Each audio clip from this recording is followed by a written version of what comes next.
Holidays mean feasting. From cheddar biscuits to French toast bakes, Hero Bread has you covered with 0 to 5 grams net carb and high fiber options to ensure your holidays stay delicious and balanced. Like their 3 grams net carb pan au chocolat. Hero Bread is offering 10% off your order. Go to hero.co and use code FALL25 at checkout. That's FALL25 at hero.co. All figures are per serving of Hero Bread. Contains up to 17 grams of fat per serving. See the product nutrition panels on hero.co for more information. With the state of today's economy, it is more important than ever to invest in products that last for years to come. As the seasons shift and get cooler, make sure your closet is stocked with durable layers that stand the test of time from American Giant. American Giant's clothes work harder and are wearable season after season. Their greatest hoodie ever made is made of the highest quality materials that are cut and sewn right here in the United States. So you're investing right back into your local community. Choosing American Giant means taking a stand for American manufacturing and hardworking Americans, something other mega corporations don't care about. From fleece to knit, all in a range of colors for versatile daily wear, American Giant delivers everyday pieces designed for everyday life. Feel the difference of quality made-to-last clothes from American Giant. Get 20% off your first order with code STAPLE20 at american-giant.com. That's 20% off your first order at american-giant.com with code STAPLE20. AI agents are everywhere, automating tasks and making decisions at machine speed. But agents make mistakes. Just one rogue agent can do big damage before you even notice. Rubrik Agent Cloud is the only platform that helps you monitor agents, set guardrails, and rewind mistakes, so you can unleash agents, not risk. Accelerate your AI transformation at Rubrik.com. That's RUBRIK.com.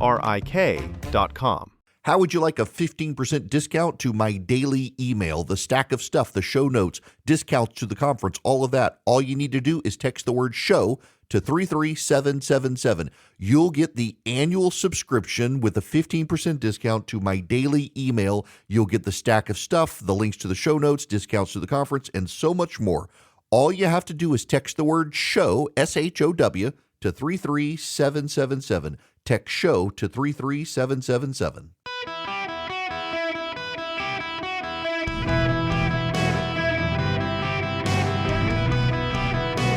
Welcome to the Eric Erickson Show podcast, Hour 1. Ladies and gentlemen, boys and girls, welcome. It is Eric Erickson here. Delighted to have you with me. 2 weeks till Christmas. I hope you got your shopping done. I have not yet begun to shop. The phone number, 877-973-7425. Should you wish to be on the program, I would be delighted to have you. We got a packed show today, so you're going to listen to the whole thing, and if you miss any of it, get the podcast or the live stream that recirculates over the next 24 hours. Text Eric, E-R-I-C-K, to 33777. You can get those links. We got to begin with IIhan Omar and her comments over the weekend, because I actually think the Republican Party should use her comments. We're having large conversations about the Somali immigrants in Minnesota, and I want to say something out of the gate here. The president referred to them all as garbage. Somalis as garbage. I think there are garbage people on planet Earth. Nick Fuentes, for example. But I always hesitate to label a class of people, a group of people, an ethnicity as garbage, because I think it's bad form. We're all created in the image and likeness of God, so there can be garbage fallen people. But I'm real hesitant to say that any group of people are garbage. So I want to be careful on that one, and I think the president, as president of the United States, should be as well. And we should note that a number of the Somalis he's referring to are actually American citizens. In fact, in Minnesota, it's the largest enclave of Somalis in the country, and there are a lot of them who are Americans. However, that doesn't mean there aren't individual garbage people. I mean, Candace Owens, Nick Fuentes, we can go down the list of garbage people. And that includes some of these scammers in Minnesota who were sending money back to Somalia for Al-Shabaab, the Al-Qaeda affiliated group. And that gets me to IIhan Omar, and I personally believe that the administration should make her the face of this, in part because it's true she married her brother. And it's also true she got money from these scammers. Now, they have downplayed this issue, but Ben Weingarten writes at The Federalist and Real Clear Politics Investigations, says IIhan Omar received campaign funds originally reported from 3 of the Feeding Our Food scandal fraudsters, totaling $7,400. Evidence from campaign finance filings suggests she actually received funds from at least 8 individuals charged or associated in evidence at trial, totaling nearly double that amount. Court documents also show the U.S. government obtained at least some records connecting IIhan Omar to the fraudsters. These were prominent people in the Somali community who backed her campaign for Congress, and IIhan Omar on television with Margaret Britton on CBS's Face the Nation said this. I want to ask you about something else that the architect of the president's immigration policy, Stephen Miller, said. On Thanksgiving Day, he posted, "No magic transformation occurs when failed states cross borders. At scale, migrants and their descendants recreate the conditions and terrors of their broken homelands." What do you make of this argument of failure to assimilate and sort of ruining America? How do you understand this? I mean, when I think about Stephen Miller and his white supremacist rhetoric, it reminds me of the way the Nazis described Jewish people in Germany. And, you know, as we know, there have been many immigrants who have tried to come to the United States who've turned back, one of them being Jewish immigrants. We know the way that people were described who were coming from Ireland, Irish immigrants. We know the way in which people were described back then when they were Italian immigrants. And to me, you know, we're yes, of course, ethnically Somali. We are in this country as Americans. Yeah. We are citizens. We are productive part of this nation, and we will continue to be. Essentially, in her word salad, she is saying that assimilation is Nazism. To require immigrants to this country to assimilate is Nazism. I gotta tell you that I think that there is a major problem. And when we arrive at this point where you have immigrants saying we don't have to assimilate into the country, you got a real problem, and you got a real problem because we need we need assimilation. Now, you know, so I want to step back. There is the actress Tippi Hedren. Now, you may not know the actress Tippi Hedren. If you don't, she was a very famous Natalie K. Tippi Hedren. She was discovered by Alfred Hitchcock. She was in The Birds. She was in Marnie. Citizen Ruth, and one of the things that she was known for was with the massive wave of Vietnamese immigrants into the United States. She actually was able to help them develop jobs in the nail salon industry in Southern California. And if I recall right, there was a tie to her or another actress, and this one may be urban legend, though it's been reported on it, about the donut industry. In fact, if you go into Southern California now across the country, there are a lot of Vietnamese in this country who they participate in the donut industry. There is actually a small shop in my town in very rural Louisiana. It's a Vietnamese family that makes donuts, and they're very good. And in my wife's town, Carrollton, Georgia. There's a donut shop run by a Vietnamese family. They're very good. Really, really good donuts. And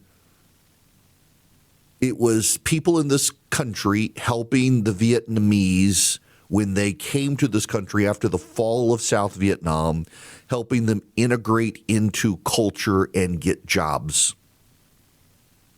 And the Vietnamese came to this country with the fall of Saigon, and they got jobs in industries like nail salons, the donut industry, and the like, and they learned English, and they assimilated into the United States, and they never asked us to learn Vietnamese.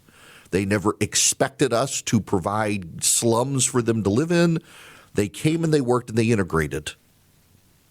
We see this often where immigrant communities come to the United States and they begin to assimilate into the United States. Look at the Cuban immigrants of South Florida. Cuban immigrants in South Florida are deeply American. You've got now Ted Cruz and Marco Rubio in the United States Senate. You've got a number of members of Congress who are Cuban, and they would love to go back to Cuba. They would love for their families to go back to Cuba, but they're deeply American. Unfortunately, the left in the United States has embraced this idea that we should be able to have immigrants come into this country and not assimilate. This, by the way, is the freak out about Europe. Online this weekend, until the college football playoff fighting happened, everybody was fighting about Europe, which we'll get to and why they were getting to it. But the European elite have allowed immigrants to come into their countries and flat out refuse to assimilate. Now, the Indians in United Kingdom have fully assimilated because India was part of the British Empire for a very long time. In fact, the Indians have done a marvelous job of improving British cuisine. Instead of beans on toast, you can get a great bowl of curry in London now that's as good as anything you'll get in India, and it's quite delicious. And they are deeply patriotic. They have assimilated as part of the British Empire. But you have a massive number of Turks in Germany, people from the Middle East and North Africa and France, and a lot of people from Southeast Asia and Pakistan and the like in Great Britain that have flat out refused to assimilate into culture. Maybe they speak the language, but they certainly don't have the customs and values of those people. And that comes from a progressive ideology that when immigrants come to the country, they can just come here, set up shop. They don't have to become part of it. Look at the Vietnamese Americans as the contrast to that, who came to this country after the fall of Saigon and quintessentially became American. Some of the older Vietnamese still struggle with English. Their children are as American as you and me. They have brought in great food culture. They have brought in a patriotism for the United States and an abiding hatred of communism. You know, Mark Zuckerberg of Facebook, his wife's family, they were from China, fled to Vietnam to get away from the communists, had to flee Vietnam to move to the United States. It's an example of a family fleeing communism, coming here and integrating into American society as real patriots to the United States. We've seen it happen, and the left hates it. For IIhan Omar to compare assimilation to Nazism is anathema to American culture, because it's not Nazism to suggest that when an immigrant comes here, that immigrant is no longer a hyphenated American, but an American. You can still have pride in your ancestry. So, my Uncle Leif Erikson, yes, my Uncle Leif Erikson. I have a distinct memory when I was a kid that, you know, the Swedes and the Norwegians did not get along. And I had a distinct memory from years ago when I was little, my Uncle Leif making jokes about Norwegians. And I remember that I wanted to go as a kid to Epcot and learned that there was a place I wanted to go. I can't even remember what it was, but it was in Norway. And I remember being upset that I couldn't go there because Uncle Leif would never speak to me again had I gone to the Norwegian village. Because, you know, the Swedes and the Norwegians, they don't get along. It's all very funny now to realize this. And you can bring over some of that. My Irish friends who are descended from the Irish, they are They do not like the English. In fact, I'm on a group chat with a guy who is very proudly a descendant of Ireland and a guy who is very proudly a descendant of England, and they snipe with each other about that stuff all the time. It's so funny, but they're also distinctly American. They are distinctly American patriots. They are descended from Americans, and they have fully assimilated in this country. The distinctions do wear out over time, by the way. We've seen this with race and culture in the United States, where over time, the animosities of racism in this country they're not gone, but they're certainly fading. Race relations in the country have improved. Time heals all wounds. But this distinct idea of progressivism, that you can come to this country, you can maintain yourself as a distinct cultural entity without blending in or assimilating into the United States, is something the left has embraced to the detriment of this country. And we see it with the European elite deciding that they can flood their country with immigrants with no plan for assimilating those people and making them French or German or Irish or British. And it's to the detriment of those countries and ours. And I think most Americans understand this. And this is why I think the left is screaming so loudly racism about what has been identified by the Somali threat in Minnesota. And I say the Somali threat intentionally because when a large group of immigrants to this country are repatriating money to Somalia to fund Islamic terrorism, it's a threat. Not all Somalis are. That, again, is why I'm hesitant to label a group of people because of their ethnicity garbage people. There are certainly garbage people, but they are individuals. I would note that Scott Bessent this weekend on television, when probed about this matter, made the case as well that they are looking into the issue of where this money flowed through, and the Treasury Department has great power to prosecute fraud. I would just say this. It is a campaign issue to help define the parameters of 2026 for the Republicans to make the case that we do expect individuals in this country who are immigrants to assimilate into the United States and embrace the United States. Embrace football culture where it's real football, not soccer. Embrace the food culture of the United States. Embrace what it means to be a patriotic citizen who celebrates gladly and proudly the 4th of July and flies the American flag, not the flag of your old homeland. When my grandfather came here as a Swede, he put down the Swedish flag and picked up the American flag and expect his children to be American. And that's what we should expect of every immigrant to this country. And for IIhan Omar, a member of Congress, to compare that to Nazism is a bridge too far, and Republicans should make that view radioactive. Y'all, I'm real skeptical of the mail-order mattresses that come in like the vacuum-sealed packs, and they slowly swell up, and they're all foam. And we got my kid one from a high-end brand, and she's loved it for years, and we needed to get a new one. I was like, I like a mattress that has the coils and feels like a real mattress and gives you more support. And so we got her one from Brooklyn Bedding. Showed up at the house. My kid took care of it herself. Thank goodness. Okay, y'all, it's so comfortable. I actually, when she went back to the dorm for a week, slept on her mattress. I liked it so much I ordered myself one. So now we've got a king size one and we got a queen size one in the house. They're handcrafted, these Brooklyn Bedding mattresses in Arizona. No middleman, no gimmicks. American craftsmanship for a great night's sleep. And they're so comfortable. You can go to brooklynbedding.com, use promo code ERIC, E-R-I-C-K at checkout, get 30% off site-wide, brooklynbedding.com, promo code ERIC for 30% off site-wide, brooklynbedding.com, the promo code ERICK. Hello, welcome. It is Eric Erickson here. You can be on the show, 877-973-7425. Y'all, we need to have our laugh for the day. We got to have a laugh. FIFA scheduled a match, a soccer match for the World Cup.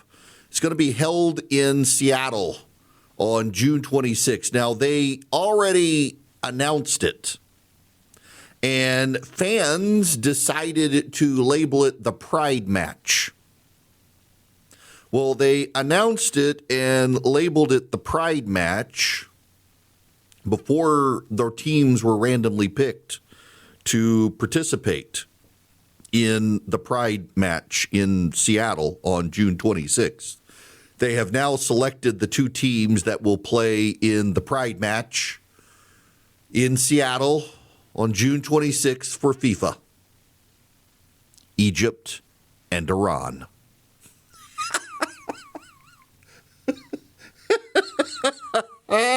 Yes, Egypt and Iran will be playing in Seattle on June 26th, what was previously designated as the Pride match. Yes, God bless them all. Old Glory Bank just announced they're going to head to NASDAQ and be publicly traded. They are the fastest growing bank in the country. They are my bank. I have had an account with them for 2 years now. I have a no-fee checking and a no-fee savings account with them. I know the guys who are behind the bank. They come from a conservative background and wanted to build a bank during the debanking trends that could work with businesses without fear for those businesses of being shut down. You know, a lot of progressives targeted, for example, gun manufacturers and shops that sell guns to try to pressure banks to not do business with them, and Old Glory Bank kind of filled the void for them. And they're great for businesses. Veterans, first responders, active duty military can get discounts on premium accounts like interest-bearing checking accounts and the like. You can get mortgages. They're a fully functioning bank. They happen to be online, but you can even deposit cash at the bank. OldGloryBank.com, OldGloryBank.com. Member FDIC, equal housing lender. Terms and conditions apply. You go to oldglorybank.com/Eric. You can sign up and get an account with them today. And again, I've got a no-fee checking, no-fee savings account with them. They've got premium accounts. They do mortgages, CDs, you name it. oldglorybank.com/Eric. Go learn more today. And if you're active duty military, they can cut you some great deals on their accounts. AI agents are everywhere, automating tasks and making decisions at machine speed. But agents make mistakes. Just one rogue agent can do big damage before you even notice. Rubrik Agent Cloud is the only platform that helps you monitor agents, set guardrails, and rewind mistakes, so you can unleash agents, not risk. Accelerate your AI transformation at Rubrik.com. That's RUBRIK.com. Can we have a grown-up conversation? I say that a lot these days, and the reason I say it a lot is because if you live online and you are always on social media, it's harder and harder to actually have a nuanced conversation about things. Let's take assimilation and immigration in Europe. I got online this weekend, and there was a lot of complaining about Europe. And it seemed like it was the weirdest thing, honestly. I got on Twitter and everybody was fighting about Europe. Are they an ally or not? Assimilation and things like that. And you know, I happen to know a lot of people in various European countries. I happen to have family in Sweden. And I see all the time this Islamist state that is taking over Sweden. And if you live online, you really believe it. And in fact, in Stockholm, and several of the southern cities in Sweden, there is a real problem with the assimilation of migrants in those areas. Sweden has let in a lot of immigrants, and a lot of them are deeply hostile to the Swedish way of life. They just happen to live there, and there's been no assimilation. There are no-go zones in Stockholm and elsewhere in southern Sweden where you avoid areas of immigrant enclave. Whether you go to Gothenburg or you go to Stockholm, there are just places you don't go. The same is also true in parts of Germany, where they have a massive Turkish immigrant population that has never assimilated, that lives off the government dole, that provides cheap labor to the Germans, and the Germans deeply resent it. They resent their government for allowing it, but also, whether we're talking about Great Britain or Sweden or Germany or France, these countries are not on the verge of being taken over by the Islamists. If you live online, you believe it. The reality is that in all of these countries, the non-native populations are less than, in Germany, 13%, 11% in France and the UK, and less than 10% in the rest of these places. The reason it's noticeable, particularly on social media, is because there are these enclaves that are not assimilated into the country. And this is why I think all of these countries should embrace assimilation, and we should understand that progressives abhor the idea of assimilation. You look at IIhan Omar and her comments this weekend that assimilation is akin to Nazism. The left does not like assimilation, and I actually think that you got to have assimilation. These countries flooded the zone with really cheap labor. One of the reasons they flooded the zone with really cheap labor is because the native populations have stopped procreating, so the native populations are in decline. Now, this has all led to the Trump administration producing a national security strategy memo that basically says Europe's not going to exist in the next 30 years. And essentially saying the Europeans aren't good allies. And this is what started all the squabbling this weekend. I got to tell you, and I encounter this comment on my show on occasion. It is my job, I think, number one, keep you entertained. But number two, in the process of keeping you entertained, keep you informed with what actually is going on in the news today. What is the news? What are people chatting about? All of that. And here's the thing. A lot of what we're getting out of the Trump administration right now is from a group of people who are young, white, from well-to-do families, and highly online. None of you, unless you're on social media, and you need to ask yourself, how often are you plugged into right-wing podcasts and online commentary? Because if you're really plugged into right-wing podcasts and online commentary, you're convinced of the Islamization of Europe, and you are convinced of a lot of things that really aren't so. And I want to don't think this is an anomalous thing. Look at the Biden administration. There's a report in the New York Times about how the Biden administration got immigration so wrong. And one of the points they made is that the Biden administration was listening to a lot of white progressive nonprofits. And these are the people who refer to the Hispanic population as Latinx or Latinx. No one in the Hispanic community or the Latino community refers to them as Latinx or Latinx. But the good white wokes, they came up with that word because they wanted to be non-binary, and they embraced it. And they also made a stunning calculation that proved to be very wrong. As the New York Times reports about the Biden administration, they decided if they cracked down on immigration and illegal immigration and deportations, there would be a backlash in the Hispanic community because they believed the Hispanic community supports illegal immigration.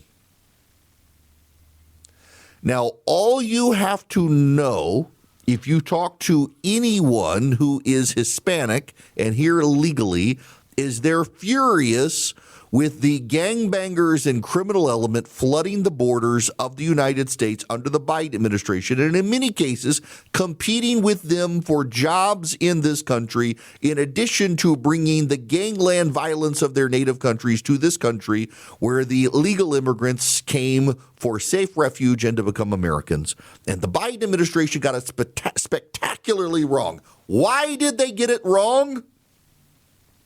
Because they were listening to a horde of a white woke elite in nonprofits who never worked in the real world and were on Blue Sky and Twitter, well, particularly Twitter at the time. And they came to believe that Twitter was real life. Twitter is not real life. I saw when Donald Trump got elected a young man I follow on Twitter who is very much into racial politics from the right. And he tweeted, for all you people who said we needed to touch grass and Twitter wasn't real life, you go touch grass. You were wrong. And it's been downhill ever since.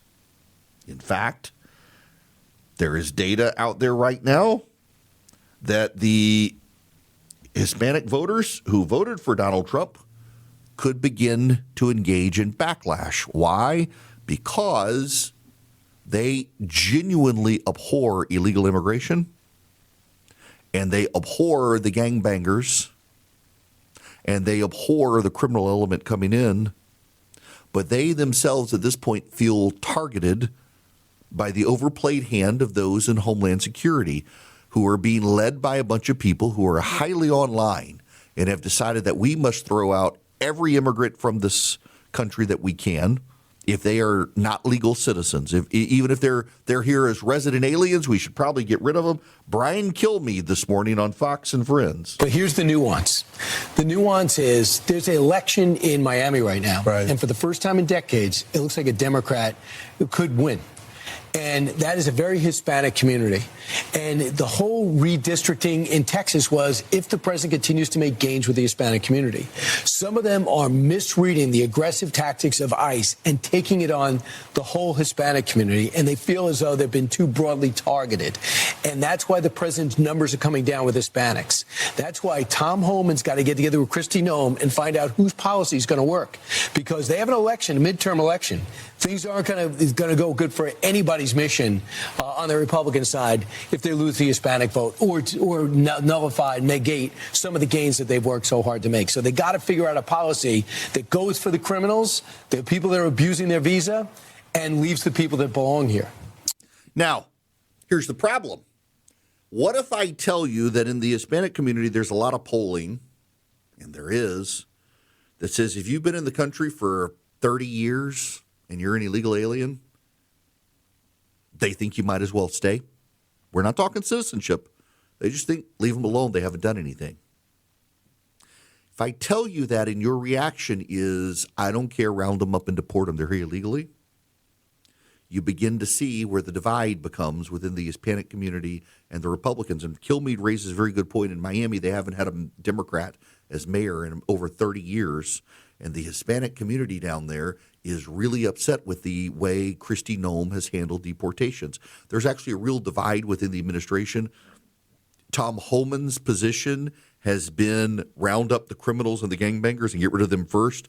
The Kristi Noem, Corey Lewandowski view is you round up every single illegal alien, no matter where they are, who they are, and how long you've been here, and get them out of the country. That's provoking a backlash among Hispanics. Why? Because the hyper-online Republican view has been, we don't want to wind up like Europe. We need to deport every illegal alien everywhere. There should be no nuance. There should be no discernment. And there should be no practical order. The Hispanic view, offline, is there actually can be an order. Go for the gangbangers and the criminals, and then let's have a conversation about the others. Now that we've secured the border, it's one of the things they wanted.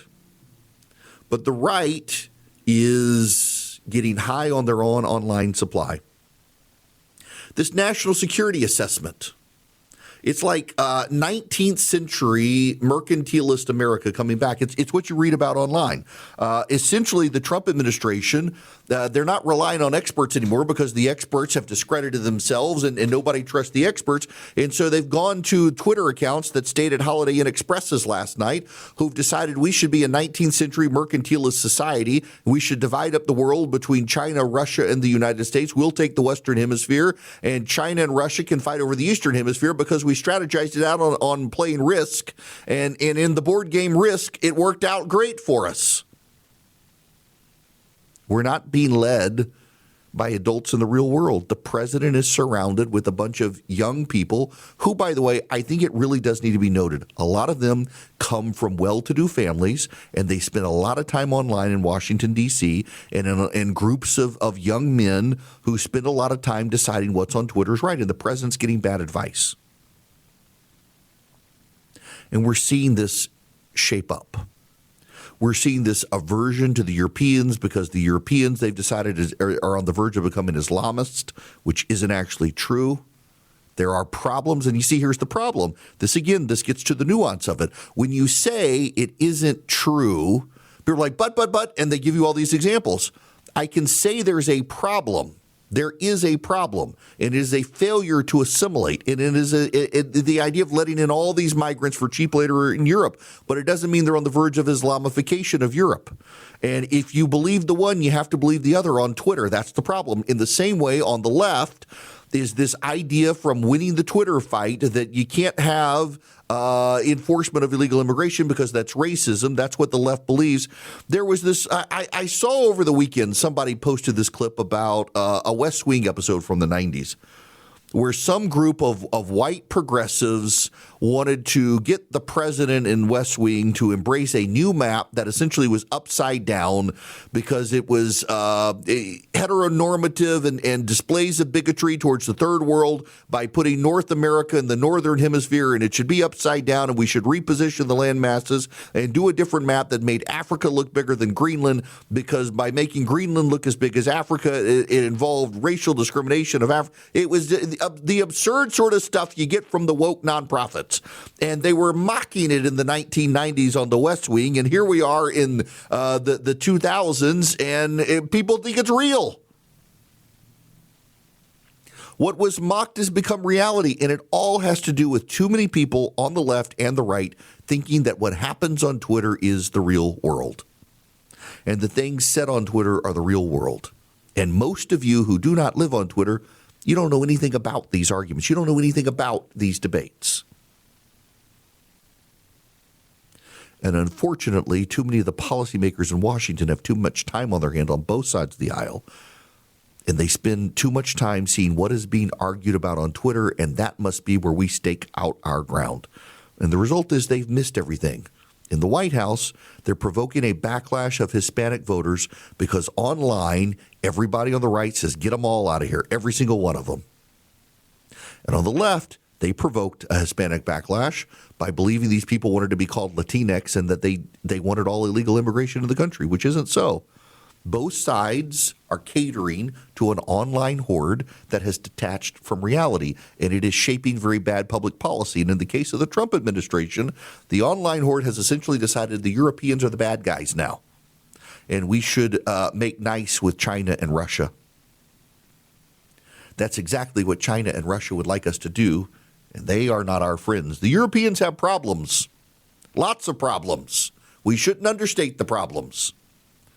But they're also our allies, unlike the Chinese and the Russians. AI agents are everywhere, automating tasks and making decisions at machine speed. But agents make mistakes. Just one rogue agent can do big damage before you even notice. Rubrik Agent Cloud is the only platform that helps you monitor agents, set guardrails, and rewind mistakes, so you can unleash agents, not risk. Accelerate your AI transformation at Rubrik.com. That's RUBRIK.com. Y'all, I just want you to know that we are here discussing the civil controversies of the day. We're talking about Trump and Biden and the hyper-online left and the hyper-online right, and what do we do with illegal immigrants and assimilation. We've avoided the really controversial, angry conversations. Talking, of course, about college football playoffs. My gosh, it was so funny to watch those rankings drop this weekend.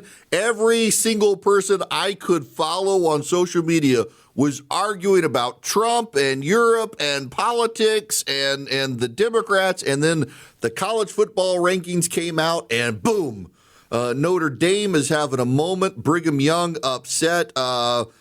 Texas not happy. Alabama defensive. People defending it. There is no right answer. And the only guarantee is that the partisans of one football team or the other will be unhappy with what the College Football Committee did. I offer you no opinion other than the butthurt over Notre Dame for not getting in and decide, well, we're not going to play any bowl games. You didn't finish against any top 10 team this year. Your schedule next year is weak, and you just think you should be entitled in, and it didn't happen. On the merits, if you don't let in Alabama, why is anybody going to want to play in the championship game for their conference? There are plenty of arguments to go around. There are plenty of arguments. I prefer this to the BCS system. And the irony is that now, instead of as I saw Charlie Harper on Twitter say, we're arguing over who is the 12th best team in the nation instead of who is the second best team in the nation. And I think that is a vast improvement, that we're arguing over the 12th as opposed to the second best team. The whole thing is just, it was really wild to watch the angry people and to watch Notre Dame's reaction. Meanwhile, you got Vanderbilt. When they were asked if they were upset like Notre Dame, the coach was like, nope, we did this to ourselves. We'll do better next year, and maybe we'll get in. We're not going to complain about it. Good for Vanderbilt for taking a grown-up response to it. My goodness gracious. Everybody is, at least they're angry about something other than like national politics. I mentioned that a lot. So this is politics, Erickson. Sorry, y'all. We're going to avoid the deep controversy of college football playoffs. Let me tell you about the Eden Pure Thunderstorm. You can get 3 of them for less than $200. They're great air purifiers, and they wipe out odors. Your kid's in a college dorm or something, or they got an apartment or a stinky car. Maybe this is a great stocking stuffer. You can hold this thing in your hand. It's small. It might fit in your stocking. It gets rid of pollen and dust and pet dander. It kills 99% of bacteria and viruses. And it wipes out every odor. You go to EdenPureDeals.com and you put in the discount code ERIC3, ERICK3 at EdenPureDeals.com and just wipe out all the odors. You get 3 of them, you save $200. You get them for less than you get 3 of these for less than $200.